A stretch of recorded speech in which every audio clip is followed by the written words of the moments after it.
was my father. It was his idea to found C&D. He was a dentist and a chemist, and there was a manicurist that they called them manicurists back then in 1979 that went to my dad, and as my father was blending a monomer and a polymer to make a temporary crown, she recognized the smell of the material. She said, it smells a lot like what I used to sculpt fingernails with.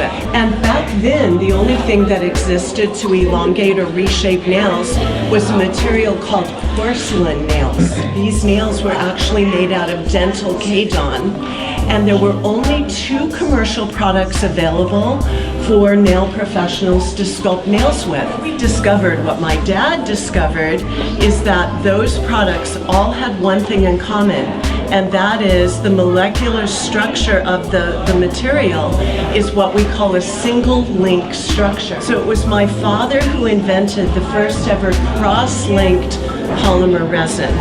And the gift that my father gave the industry and to his 5 kids is he said, look, I've created this material and I have a patent on my discovery, but I don't really want to start a business. If you do, I'll gift you the material, but you're going to have to go to a bank and get a loan if you want to start the business. So all of this took place 40 years ago, and what a blessing to be able to have a company founded in science, rooted in education, and still 100% committed to the nail professional.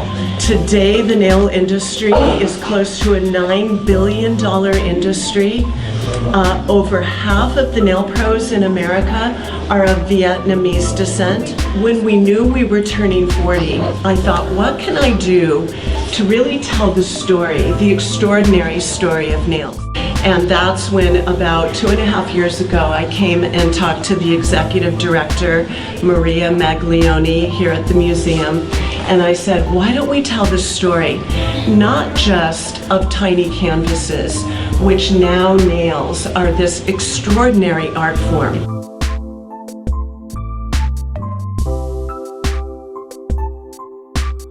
The power of influence, the power of connection that the nail professional has is unlike any other professional in the salon. Think about it, the esthetician's client's eyes are closed. The hairdresser is looking at their client through a 2-way mirror. But that relationship with the nail professional is the most committed and honest, in my opinion. And so I couldn't imagine starting the exhibit without really featuring the nail professional, who I call our community. Realizing that when you have fabulous nails, the client leaves the table 2 inches taller. And we said, Tracy, we're wondering if you can recreate the gilded cages that once protected the ring and pinky nails of the empresses in China. You know, it was like a status symbol to have very, very long nails. And they would put these golden cages over their nails to protect them.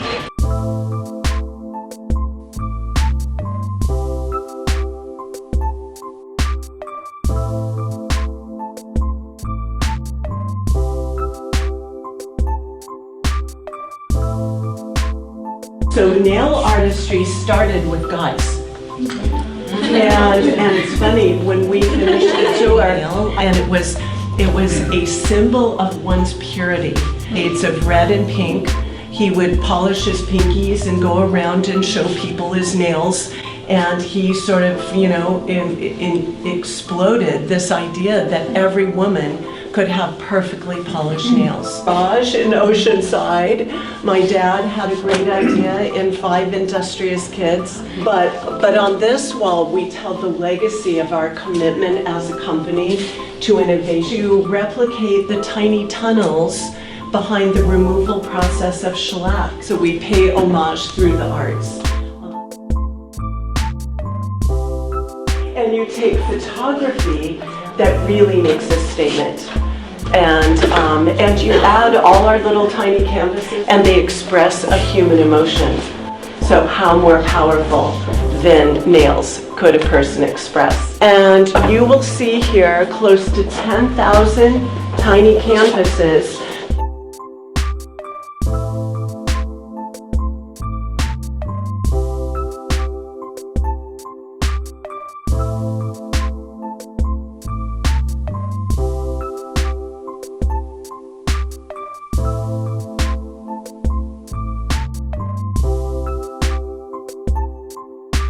So my team shellacked and crystallized thousands of nails.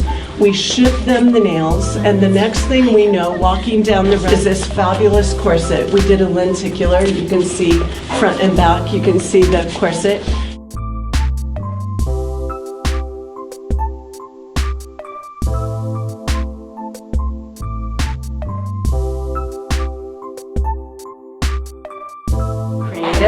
We can do what we love, and we can make magic like what you've seen in the exhibit.